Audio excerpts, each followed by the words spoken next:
হাউজে কাউসার কি? রাসূল করিম সাল্লাল্লাহু আলাইহি ওয়াসাল্লাম বলছেন হাউজে কাউসার। হাদিসে আসে আনাস ইবনে মালিক রাদিয়াল্লাহু তাআলা আনহু বলেন, এটা মুসলিম শরীফে বর্ণনা, বাইনা রাসূলুল্লাহ সাল্লাল্লাহু আলাইহি ওয়াসাল্লাম বাইনা আযহুরিনা যাতা ইয়াউমিন, একদিন আল্লাহর রাসূল আমাদের মাঝে উপস্থিত ছিলেন। আগফা ইগফাআতান, রাসূল হঠাৎ তন্দ্রাচ্ছন্ন হয়ে অচেতনের মতো ভাব শুরু করে দিলেন। অর্থাৎ রসুলের উপরে যখন ওহী নাজিল হওয়া শুরু হয় তখন রসুলের অবস্থা হয়ে যায় ঘুমন্ত ব্যক্তির মতো, চেহারা লাল হয়ে যায়, শরীর থেকে ঘাম বের হতে শুরু করে, প্রচন্ড কষ্ট হয়, দুনিয়ার সমস্ত যোগাযোগ বিচ্ছিন্ন হয়ে যায়। তখন রসুলের সাথে আল্লাহ তাআলা ডাইরেক্ট কানেকশন হয়ে যায়। জিব্রাইল উনাকে ওহী দিয়া চলে যাওয়ার পরে রসুলের হুশ আবার জায়গায় ফিরে আসে। আমার বন্ধু আনাস ইবনে মালিক বলেন, ইগফা রসুল আগফা ইগফা আতান, রসুল অচেতনের মতো হয়ে গেলেন। ফারাফা রাসাহু মুতাবাসসিমান, একটু পরে যখন রসুলের ওহী নাজিল হওয়া শেষ, রসুল হাসি মাখা মুখে সবার দিকে তাকালেন। আনাস ইবনে মালিক বলেন, কুলনা মা আযহাকাকা ইয়া রাসূলুল্লাহ, আমরা বললাম ও আল্লাহর রাসূল, আপনাকে এমন কোন জিনিস হাসির জন্য উৎসাহিত করলো, কে আপনাকে হাসাইলো, কেন আপনি হাসলেন? রাসূল বলেন, ক্বালা উনজিলাত আলাইয়া আনিফান সূরাতুন, একটু আগে আল্লাহ তাআলা আমার উপরে একটা সূরা নাযিল করেছেন। ফাকরাআহা, পরে তিনি তেলাওয়াত করলেন, ইন্না আ'তাইনাকাল কাউসার ফাসাল্লি লিরাব্বিকা ওয়ানহার ইন্না শানিআকা হুয়াল আবতার। রাসূল বললেন, এই সূরাটা মাত্র একটু আগে জিবরাইল আমার কাছে নিয়ে আসছে, নাযিল হইল। এরপরে তিনি সুম্মা ক্বালা, তারপর তিনি বললেন, মা তাদরুনা আল কাউসার, তোমরা কি জানো কাউসার বলতে কি বোঝায়? কুলনা আল্লাহু ওয়া রাসূলুহু আ'লাম, আমরা বললাম আমরা ভালো জানি না, আল্লাহ এবং তার রাসূল সবচেয়ে ভালো জানেন। রাসূল বললেন, ফা ইন্নাহু নাহরুন, এটা হলো একটা নহর, ঝর্ণার নাম, একটা নহরের নাম, একটা ঝর্ণার নাম, একটা নদীর মতো বিশাল বড় একটা পানির ওয়াটার ব্যাংকের নাম। রাসূল বলেন, ফাইদান ফাইন্নাহু নাহরুন ওয়া'দানিহি আযজা ওয়া জাল্লা, আল্লাহ পাক আমাকে ওয়াদা করেছেন এই নহরটা জান্নাতের, এই নহরটা তিনি আমাকে দান করেছেন, এই কথা বলে তিনি আমার সাথে ওয়াদা করেছেন। পরে রাসূল বলেন, সুম্মা আলাইহি খায়রুন কাসীর, এই নদীর মধ্যে, এই নহরের মধ্যে অনেক রকমের কল্যাণ নিহিত আছে। রাসূল বলেন, এই নহরটা বড় দামি, হুয়া হাউজুন ওয়াট, বিশাল বড় একটা ওয়াটার ব্যাংক, পানির বিশাল বড় একটা মজুদ যেটা আল্লাহ পাক আমাকে দান করেছেন। এই নহরটা কিয়ামতের ময়দানে থাকবে। হুয়া হাউজুন তারিদু আলাইহি উম্মতি, এই পানির বিশাল বড় নহরটা কিয়ামতের ময়দানে আমার সাথে থাকবে, সেখানে আমার উম্মত দলে দলে যাবে, আর সেখান থেকে আমার প্রত্যেকটা উম্মত পানি পান করবে। কিতাবের মধ্যে লেখছে, রাসূল বলেন যে আমার উম্মত এই হাউজের কাছে যাবে, এবং রাসূল অন্য বর্ণনায় বলছেন, মান শারিবা মিনহু লাম ইয়াজমা আবাদা, যেই ব্যক্তি হাউজে কাউসারের পানি থেকে এক ঢুক পানি পান করলো, জীবনে কোনো সময় আপনার আর কখনো পানির পিপাসা লাগবে না। এত পাওয়ারফুল পানি, এই পানি একবার যার কলিজায় ঢুকছে, জীবনে পুরো সময় আপনার পিপাসা অনুভব করবেন। এটা হলো আল্লাহ তাআলার পক্ষ থেকে দেওয়া বিশাল বড় একটা নিয়ামত। আল্লাহ রাসূল বলেন, এই হাউজে কাউসার আমাকে দান করা হবে, উম্মত লাইন লাইন বেঁধে বেঁধে আসবে পানি পান করার জন্য। তো পানি পান করতে আসবে, সকলে নবীর কাছে আসবেন, রাসূল তাদেরকে পানি পান করাবেন। রাসূল বলেন, তো তোমরা কি চিন্তা করতেছো মনে হয় এত পান পাত্র, কারণ উম্মত তো কোটি কোটি, এত পানি একসাথে কেমনে পান করাবে?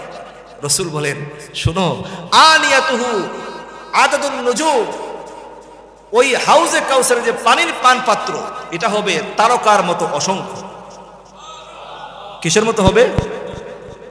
আকাশে তারকা যেমন গণ্যা আপনি কি পান না, হিসাব নিকাশ করতে পারেন না, আল্লাহ তাআলা তার উম্মতকে পানি পান করাইবার জন্য যে পান পাত্র দান করবেন হাউজে কাউসারে, সেটা হবে আকাশের তারকার চেয়েও বেশি অধিক।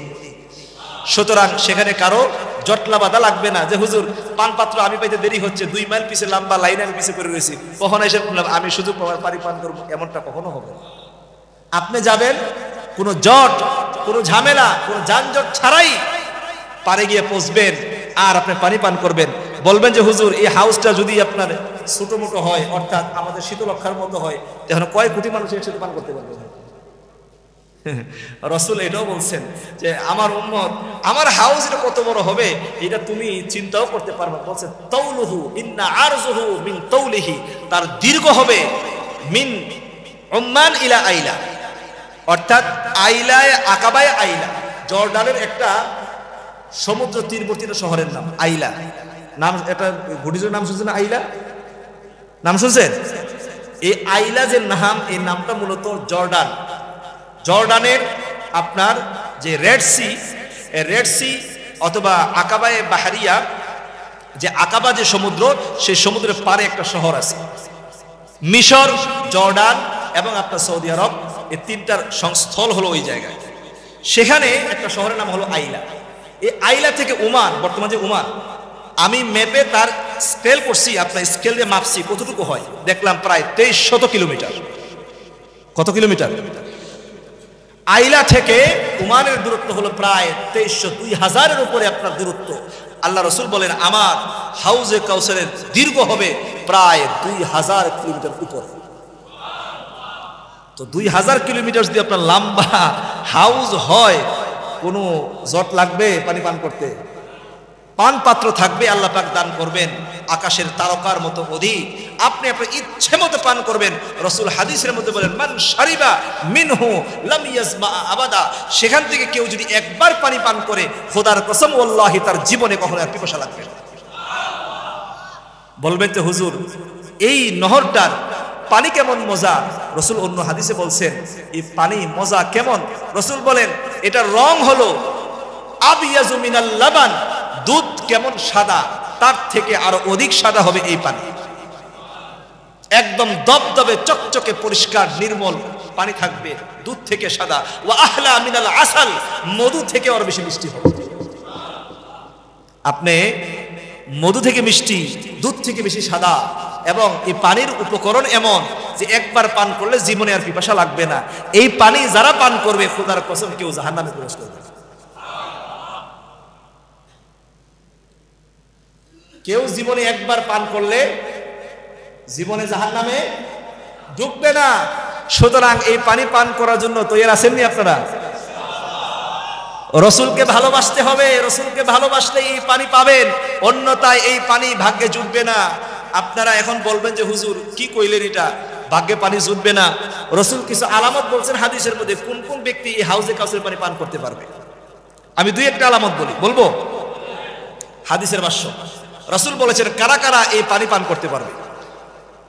রাসূল করিম সাল্লাল্লাহু আলাইহি ওয়াসাল্লাম যখন বললেন আমার উম্মত হাউজে কাউসারের পারে যাবে, পানি পান করবে, সমস্ত মানুষের মধ্যে সাহাবারা জিজ্ঞেস করলেন ইয়া রাসূলুল্লাহ, এত এত কোটি কোটি মানুষ থাকবে, এই মানুষগুলোর ভিতরে আপনি কেমনে চিনবেন এটা আপনার উম্মত? ফাকালু ইয়া রাসূলুল্লাহ আওয়া তা'রিফুনা, ও নবী, ও মুহাম্মদুর রাসূলুল্লাহ সাল্লাল্লাহু আলাইহি ওয়াসাল্লাম, আপনি আমাদেরকে কেমনে চিনবেন আমরা আপনার উম্মত? কারণ আপনি তো বহু আগে চলে গেছেন, আমরা বহু পরে আসছি। এমন বহু উম্মত থাকবে যারা পানি পান করতে আসবে, তাদেরকে পানি পান করার জন্য দিবেন, এরা চিনবেন কিভাবে? রাসূল বলেন নাম তোমরা তারিদুনা আলাল হাউজি, তোমরা যখন আমার হাউজের পারে যখন তোমরা আসবা, তখন তোমাদেরকে কেমন দেখাবে? তিনি বলেন গুররাম মুহাজ্জিরিনা মিন আসারিল ওযু, আমার উম্মত 5 ওয়াক্ত নামাজ পড়ার জন্য 5 বার ওযু করে। কয়বার? যারা মসজিদে এসে নামাজ আদায় করেন, যেই সমস্ত মহিলারা ঘরের মধ্যে আজান হওয়ার পরে নামাজ আদায় করেন, তাদের বেলায় রাসূল বলছেন আমার এই উম্মতগণ যারা ওযু করে, এই ওযুর পানি যত জায়গায় লাগে, এই পানিগুলো যেখানে যেখানে লাগবে ওই জায়গাগুলো কাল কিয়ামতের ময়দানে নূরের মতো চকচক করতে ঝলমল করতে থাকবে। কিয়ামতের ময়দানে আমার উম্মতগুলোর অঙ্গ প্রত্যঙ্গগুলো নূরের ঝলকানিতে ঝলঝল করতে থাকবে। আমি দেখেই চিনতে পারবো এই ঝলঝল, এই চকমক আমার উম্মত ছাড়া অন্য কারোর মধ্যে থাকবে না। কারণ আমার উম্মতি একমাত্র দৈনন্দিন 5 ওয়াক্ত নামাজের জন্য 5 বার ওযু কইরা কইরা নামাজ পড়ার জন্য মসজিদে গমন করছে। রাসূল কয় গুররাম মুহাজ্জিরিন মিন আসারিল ওযু, ওযুর আপনার পানির কারণে তার অঙ্গগুলো ঝলঝল করতে থাকবে। পরে বলেন লাইসাত লি আহাদি গায়রিকুম, শোনো আমার উম্মত, এই আলামতটা আল্লাহ তাআলা শুধু তোমাদেরকে দান করেছেন, অন্য কোনো উম্মত এই আলামত পাবে না। তাহলে চিনা যাবে কি যাবে না? উম্মত বলে যে রাসূল তাইলে আমরা চিনতে পারবো। বলে আমার তোমার নাম ধরে চিনন লাগবে না যে তুমি আমার উম্মত। আল্লাহ পাক আমার যেই উম্মত নামাজ পড়ছে 5 ওয়াক্ত, ওযু করছে, এই ওযুর বদলতে আল্লাহ পাক তার অঙ্গের মধ্যে নূর লাগায়া দিবেন, চেহারা ঝলঝল করবে, হাত পাগুলো ঝলঝল করবে, পা ঝলঝল করবে, মাথার চুলগুলো চিকচিক করতে থাকবে নূরে। আল্লাহ রাসূল বলবেন এটা আমার উম্মত। তখন আপনি যাবেন, রাস্তা ক্লিয়ার, সামনে আসবেন, পানি পান করবেন। রাসূল করিম সাল্লাল্লাহু আলাইহি সাল্লাম যখন মেরাজের মধ্যে গেলেন, তিনি বলেন বাইনা আনা আসিরু ফিল জান্নাত, জান্নাতের মধ্যে আমি ভ্রমণ করতেছিলাম, সাথে আমার জিবরাইল। হঠাৎ দেখলাম ফাইদা নাহরুন, পরে আমার সামনে দেখলাম একটা নহর, একটা ঝর্ণা, সুন্দর পানি। আমি জিজ্ঞেস করলাম ওই নহরটা দেখতে কেমন? দুইটা পার, তার দুই পারের মধ্যে তিনি বলেন কিছু এমন জিনিস আমি দেখলাম, সেগুলো হলো, তিনি বলেন কিবাবুদ দুররিল মুজাওয়াফ হাফাতাহু, ওই নহরের দুইটা কিনারা কিবাবুদ দুররিল মুজাওয়াফ, গুমুজের মতো এরকম সুন্দর মতির কিছু তাবু। এই দুইটা পারের মধ্যে অসংখ্য তাবু, এরকম তাবু রাখা, যেগুলোর ভিতরে মানুষ অবস্থান করবে। কিসের তৈরি? মুতি। মুতি মুতি বুঝেন তো? আহা, এখন তো মুতি বুঝবেন কেন? মুতি তো দেখেনি না আপনার জীবনে। মুতি দেখছেন? মুতি অনেক প্রকারের, কিছু দামি মুতি আছে যেগুলো সমুদ্রের নিচে পাওয়া যায়, যেগুলো আপনি চাইলেই দেখতে পারবেন না। এমনি আপনার ওই যে লোকাল বাজারে যেগুলো পাওয়া যায় মুতি বলে, এগুলো আসলে অরিজিনাল মুতি না। কিছু মুতি আমরা দেখতে পাই যেগুলো ওই যে সিনাই আছে না, সিনাই শামুক, শামুক বলতে কয়েক প্রকারের, তার মধ্যে একটা আছে সিনাই, যেটা আপনার এরকম লম্বা হয়, ঝিনুক, ওইটার ভিতরে সাদা রকমের কিছু কি আছে, মতি আছে, মুক্তা। এগুলোর ভিতরে একটা আছে সমুদ্রের নিচে হয়, যেগুলো একমাত্র হযরত সুলাইমান আলাইহিস সালাতু ওয়াস সালাম জিনদের মাধ্যমে নিচ থেকে উত্তোলন করতে পারছেন, অন্য কেউ এটা পারে না। দামি দামি মতি। তো আল্লাহ তাআলা জান্নাতের মধ্যে ওই নহরের দুনো পাশে মতির তৈরি কিছু তাবু এখানে স্থাপন করে রাখছেন। রাসূল তাকায় তাকায় দেখছেন, বলছে ইয়া জিবরাইল মা হাযিহি, এগুলা কি? পরে জিবরাইল কয় ইয়া রাসূলুল্লাহ আল্লাযী আ'তাইতুকা রাব্বুকা আল কাউসার, এটা হলো সেই জিনিস আপনার রব আপনাকে হাউজে কাউসার দান করছে না? বলে হ্যাঁ। বলে এটা তো সেটা। কোন বর্ণনায় আসছে যে ফাআযরিবু তুরবাহু, আমি হাত দিয়া ওই মাটি হাতে দিয়েছি, মাটিটা দেখার জন্য যে নদীর মাটি কেমন দেখতে। রাসূল বলেন ফাইন্না তিনাহু, তার যে মাটি হবে আপনার মিসকুন আযফার, অর্থাৎ মিস্ক তো বুঝেন, মেশকো আম্বর। মেশকো আম্বর সবাই চিনেন তো? অনেকে চিনেন না, কারণ আমিও ভালো করে চিনি, শুধু নাম শুনছি আর তার ধরনটা দেখছি, ছবিতে দেখছি, বাস্তব চোখে একবার না দুইবার দেখছি, কিন্তু এটাকে পরিপূর্ণভাবে ব্যবহার করার ক্ষমতা আমারও হয়নি। এই মেশক মূলত তৈরি হয় হরিণের নাভিতে, যে হরিণটা সব জায়গায় পাওয়া যায় না। এটা পাহাড়ের অনেক উচ্চতায় থাকে এবং এটার বেশি বিচরণ হলো আমাদের নেপাল ভুটানের এই একটা পাহাড় আছে, ওই পাহাড়ে ওইখানে বেশি বিচরণ। এই হরিণের নাভিতে এটা গোশতের টুকরা হয়, এই গোশতের টুকরা দিয়ে আপনার আতর তৈরি করে। এটার ঘ্রাণ এত বেশি, কোনো জায়গায় যদি হাকিকি অরিজিনাল যদি আপনার মেশকো আম্বর একটু লাগানো হয়, তাহলে প্রায় ধরেন পুরো এরিয়া আপনার ঘ্রাণে বিমোহিত করে ফেলে। এত ঘ্রাণ তার মধ্যে আল্লাহ পাক দান করছেন। রাসূল বলেন ওই নদীর যে মাটি, ওই মাটিটা হবে অধিক মেশকো আম্বর থেকেও ঘ্রাণ বিশিষ্ট। শীতলক্ষার কাদা যদি হাত দিয়ে ধরেন কেমন লাগে? কেরাসিনের গন্ধ করে আর পচা গন্ধ করে, ঠিক না? আপনি মনে করবেন যে হুজুর, যে নদী থেকে আল্লাহ পাক পানি পান করাইবে, এই নদীর ফেক কাদা তো গন্ধওয়ালা, পানিটা কেমনে খামো? একটা প্রশ্ন থাকতে পারে। রাসূল বলে দিলেন সাথে, শোনো, আল্লাহ পাক আমাকে যে নহর দান করেছেন, এই নহরের যে নিচে যে তলদেশে মাটি আছে, এই মাটিটা হলো কিসের মতো? মেশকো আম্বর থেকেও বেশি ঘ্রাণযুক্ত মাটি দিয়ে আল্লাহ পাক ওই নদীকে প্রবাহিত করে রেখেছে। কাদা কোদা নাই। আপনি মনে করবেন যে কাদা, অসম্ভব, কোনো কাদাই নাই সেখানে। আর মাটির সিস্টেম কি? লুলু ওয়াল মারজান, বালুর কণাগুলো হবে আপনার ছোট্ট ছোট মতির দানা। এই নহর আল্লাহ পাক ওনাকে দান করছেন। এই নহরটা পাবে রসুল, দিবে আমাদেরকে পান করার জন্য। এর মধ্যে এক গুরু যারা এই নহরে পানি পান করতে পারবে, এরা কারা? যারা নামাজি। বলেন না কেন? যারা নামাজি কারা? বললাম না, হাদিসে আসছে, রাসূল বলছেন যে এরা কারা? গুররাম মুহাজ্জিরিন মিন আসারিল ওযু, যে যাদের ওযু সবসময় করছে, ওযুর পানি গায়ে লাগছে, ওই জায়গা নূরের মতো ঝলঝল করবে। সুতরাং যারা নামাজ আদায় করেন, খোদার কসম আল্লাহি, কাল কিয়ামতের মধ্যে আল্লাহ পাক আপনার কলিজাকে রাসূলের সেই হাউজে কাউসারতে পানি পান করে ঠান্ডা বানায় দিবেন ইনশাআল্লাহ। এই জন্য নামাজ শুধুমাত্র খালি আপনার এক দুই ওয়াক্ত পড়লে চলবো কি কোন?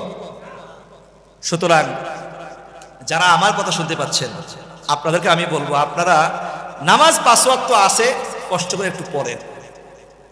ফায়দা কি কিয়ামতের ময়দানে বুঝবেন, মরলে কবরে গেলে বুঝবেন। এটা আপনাকে আমি আর ব্যাখ্যা করে বোঝানো লাগবে না যে হুজুর কি কইছিল বুঝি নাই। কবরে ঢোকা মাত্রই বুঝবেন নামাজ কি জিনিস।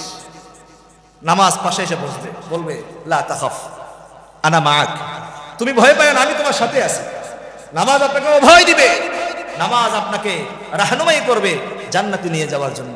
রাসূল বলেন যে ব্যক্তি 5 ওয়াক্ত নামাজ পড়ে, তাকে আল্লাহ তাআলা আপন জিম্মায় জান্নাতে প্রবেশ করায় দিবেন। কত বড় কথা! আরে উম্মত এটা বুঝে না নামাজ পড়লে যে কত লাভ। আপনি তাকায় দেখেন যারা নামাজ আদায় করে সব সময় দুনিয়াতে এদের চেহারায় কালো হইল নূর চকচক করে, ঠিক না? আমি যে তাকাইতেছি সবার চেহারা আমি নূর দেখতে পাচ্ছি, সবার চেহারা, সবার চেহারা। যারা আল্লাহকে সেজদা করেছেন, সেজদার একটা প্রভাব, একটা আসর তাদের চেহারায় বাসে। সুবহানাল্লাহি ওয়া বিহামদিহি। আল্লাহ পাক সকলকে মৃত্যুর আগ পর্যন্ত নামাজ আদায় করে করে আল্লাহ তাআলার কাছে পৌঁছার তৌফিক দান করুন। আমার ভাইয়েরা, দ্বিতীয় নাম্বার হাদিসটা শোনাচ্ছি আপনাদেরকে, দেখেন। যারা হাউজে কাউসারের পানি পান করতে পারবে না, এই হাদিসের মধ্যে আসছে, যেই হাদিসটা প্রথম আমি বললাম, রাসূল বলেন যে এই হাউজে কাউসারের পারে বহু মানুষ যাবে পান করার জন্য, এর মধ্যে একজন ব্যক্তি ফায়ুখতালাজুল আবদু মিনহু, কিছু মানুষকে আল্লাহ তাআলা সে হাউজে কাউসারের পার থেকে ফিরাইয়া দিবেন। বলেন এখানে বের হোক, পানি পান করতে পারবে না। রাসূল বলে ফাআকুলু ইয়া রাব্বি ইন্নাহু মিন উম্মতি, আল্লাহ আপনি যাকে আমার কাছ থেকে তাড়াইয়া দিলেন সে তো আমার উম্মত, আপনি তাকে কেন বিতাড়িত করলেন? কেন সে হাউজে কাউসারের পানি পান করতে পারবে না? আল্লাহ তাআলা জবাব দিবেন ফায়ুকালু, আল্লাহ তাআলা বলবেন মা তাদরি, নবী আপনি জানেন না, মা আহদাসাত বা'দাকা, আপনি যখন দুনিয়ার জমিন থেকে চলে আসলেন এরপরে এই লোকগুলো আপনার পরে এমন বেদাত কুসংস্কার কাজগুলো করছে যেগুলো দিনের নামে ভণ্ডামি ছিল। দিনের নামে ভণ্ডামি করার কারণে আপনার দিনকে তারা বিকৃতি করেছে। সুতরাং আপনি যেগুলো বলেন নাই সেগুলো তারা করছে, আপনি যেগুলো করেন নাই সেগুলো তারা পালন করছে। সুতরাং এরা এই ভণ্ডামি করার কারণে আজকে আপনার হাউজে কাউসার থেকে তারা পানি পান করতে পারবে না। নাউজুবিল্লাহি মিন যালিক। তাহলে বুঝলেন কি? যারা বেদাত এবং রুসুমাতের সাথে সম্পৃক্ত তারা কিয়ামতের ময়দানে রাসূলের কাছে যাবে পানি পান করার জন্য, কিন্তু পানি পান করতে, এই হাদিসটা যেটা বললাম এই হাদিসটা মুসলিম শরীফে বর্ণিত, সহিহ রিওয়ায়াতে হাদিসটা বর্ণিত হয়েছে। সুতরাং আপনি টেনশন করার কোনো দরকার নাই যে হুজুর সত্য না মিথ্যা। 100% সত্য কথা। যদি কেউ বেদাত করেন তাহলে আল্লাহর নবীর সে হাউজে কাউসারের পানি আপনি পান করতে পারবেন না। 1 নাম্বার। 2 নাম্বার, যে ব্যক্তিরা হাউজে কাউসারের পানি পান করতে পারবে না সেটা রাসূল বলেছেন হাদিসে, হযরত কাব ইবনে উজরা রাদিয়াল্লাহু তাআলা আনহুকে বলেন আযাকাল্লাহু মিন ইমারাতিস সুফাহা। কাব ইবনে উজরাকে বলেন, ও কাব ইবনে উজরা, আমি তোমার জন্য আল্লাহ তাআলার কাছে আশ্রয় প্রার্থনা করছি যেন তোমাকে যারা মূর্খ এমন শাসকদের থেকে তোমাকে বাঁচায়া দেন, তাদের শাসন যেন তুমি না পাও। কাব ইবনে উজরা রাসূলকে জিজ্ঞেস করলেন, ওয়ামা ইমারাতুস সুফাহা ইয়া রাসূলুল্লাহ, আল্লাহ রাসূল আপনি আমাকে বলেন ইমারাতুস সুফাহা, মূর্খদের রাজত্ব বলতে কি বুঝায় আপনি আমাকে খুইলা আমাকে ভাঙে আপনি বুঝায়া দেন। রাসূল বললেন ইমা উমারাউন ইয়াকুনু বাদি লা ইয়াহতাদুনা বিহাদিয়াতি ওয়া লা ইস্তান্নুনা বিসুন্নতি, আমার পরে এমন কিছু শাসক দুনিয়ার জমিনে, মুসলিম শাসক এই জমিনটাকে শাসন করবে, কিছু শাসক, এরা আমার পরে আসবে, আয়েশা রাষ্ট্র পরিচালনা করবে। লা ইয়াহতাদুনা বিহাদিয়াতি, আমি যে হেদায়েত দুনিয়াতে রেখে গেলাম এই হেদায়েতকে কেন্দ্র করে তারা রাষ্ট্র পরিচালনা করবে না। রাষ্ট্র পরিচালনা করবে আমার দেওয়া হেদায়েতের বাহিরের রাস্তা, অর্থাৎ আমি যা চাইলাম যা করলাম তা তারা পছন্দ করবে না, ভিন্ন কোনো রাস্তা তারা এখতিয়ার করবে।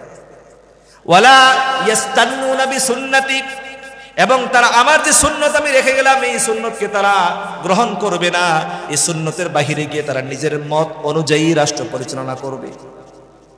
পরে বললেন এ তো আমির উমারা আছে, এদের সাথে কিছু সম্পৃক্ত লোক আছে।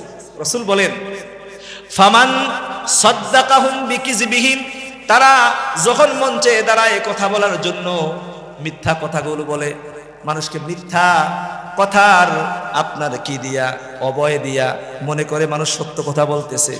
রাসূল বলেন ফামান সাদ্দাকাহুম বিকিযবিহিম, তাদের মিথ্যা কথাগুলো যারা বিশ্বাস করবে।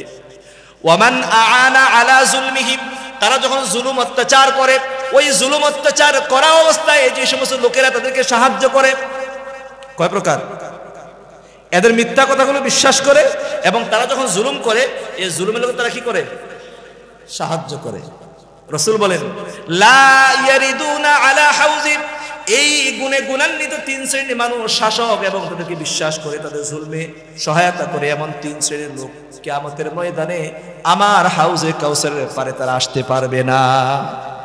পরে বলেন ফাউলাইকা লাইসু মিন্নি ওয়া লাস্তু মিনহুম, জেনে রাখো আমি নবী তাদের থেকে দূরে, তাদের সাথে আমার কোনো সম্পর্ক নাই, এদেরও আমার সাথে কোনো সম্পর্ক নাই, আমি সম্পূর্ণ তাদের থেকে মুক্ত, তারা আমার থেকে মুক্ত, আমি নবী তাদের সাথে কোনো সম্পর্ক রাখবো না। পরে রাসূল বলেন ওয়ামান লাম ইউসাদ্দিক বিকিযবিহিম, আর যারা তাদের মিথ্যাকে বিশ্বাস করে না, ওয়ালাম ইউইনহুম বিআলা যুলমিহিম, তারা যে জুলুম করে সেই জুলুমের সাথে যারা সহায়তা করে না, রাসূল বলেন ফাউলাইকা মিন্নি ওয়া আনা মিনহুম, এরা হলো আমার উম্মত, আমিও তাদের নবী, তাদের সাথে আমার সম্পর্ক আছে। সায়ারিদু আলা হাউজি, এরাই একমাত্র কিয়ামতের ময়দানে আমার হাউজে কাউসারের পারে আসতে পারবে। তাহলে রাসূলের কাছে হাউজে কাউসারের পানি পান করার জন্য যারা যাবে এদের মধ্যে একজন হলো যারা নামাজ পড়ে, 2 নাম্বার হলো ন্যায় শাসক, 3 নাম্বার হলো অন্যায়কারী শাসকের কথা মিথ্যা কথাকে বিশ্বাস করে না, এবং যারা তার জুলম করে এই জুলুমওয়ালাদেরকে সাহায্য করে না, এমন ব্যক্তিরা হাউজে কাউসারের পারে যাবে, পানিও পান করবে। আর যারা নামাজ পড়ে না, ওযু করে না, তারাও যাইতে পারবে না, যারা বেদাত করে এরাও যাইতে পারবে না, যারা এরকম মানে জালেম শাসক এরাও যাইতে পারবে না, যারা তাদের সহযোগী এরাও যাইতে পারবে না। হাদিস থেকে স্পষ্ট। সুতরাং আপনি যদি মনে করেন যে হুজুর যাইতে পারি আর না পারি, রাসূলরে বুঝায় শোনায় যে এমনি ফাহে দিয়া জান্নাতে ঢুকে যাবো, কারণ কত কোটি কোটি মানুষ জান্নাতে ঢুকবে, খোঁজ খবর রাখবো কে কোটি ঢুকতেছে আর বাড়িতেছে। বর্তমান দুনিয়াতে এই যে মেট্রো রেল, এই জন্য আপনার সাবেক গভর্নমেন্টকে ধন্যবাদ জানাই যারা মেট্রো রেল আপনার আমাদের জন্য আপনার ব্যবস্থা করছেন, সুন্দর সুবিধা, দেখতে অনেক ভালো। দেখেন মেট্রো রেল চড়তে গেলে আপনি টিকিট ছাড়া যাওয়া যায় না, টিকিট ছাড়া যদি ভিতরে ঢুকেও যান বের হইলে আবার আপনাকে ধইরা ফেলায়। সাধারণ একটা মেট্রো রেল চড়া যায় না এই একটা টিকিট ছাড়া। আপনি কি মনে করেন যে জান্নাতের রাস্তায় আপনি ঢুকে যাবেন আপনার কোনো অনুমতি ছাড়া? সেখানে যে হাই সিকিউরিটি, আপনার চেহারা মানে সেকেন্ডে সেকেন্ডে কি করা হচ্ছে, ক্যাচ করা হচ্ছে। আপনি কোন জায়গার জান্নাতি না জাহান্নামী, জান্নাতি না জাহান্নামী, যে জাহান্নামী সাথে সাথে হ্যান্ডকাপ, কোনো সুযোগ নাই, ধইরা জাহান্নামে ফেলাই দিই। সুতরাং যদি আপনি মনে করেন যে হুজুর আমার জান্নাতে যাওয়া দরকার, হাউজে কাউসারে পানি পান করা দরকার, যদি আপনি মনে করেন, তাহলে আপনাকে বলি ভাই নামাজ কেউ ছাড়বেন? হাত উঠে আমার সাথে ওয়াদা করেন হুজুর নামাজ ছাড়বেন ইনশাআল্লাহ। আল্লাহ আপনি হাতগুলোকে কবুল করেন, কিয়ামতের ময়দানে রাসূলের হাউজে কাউসারে পানি পান করে আপনার ঠান্ডা বানায় দিয়েন।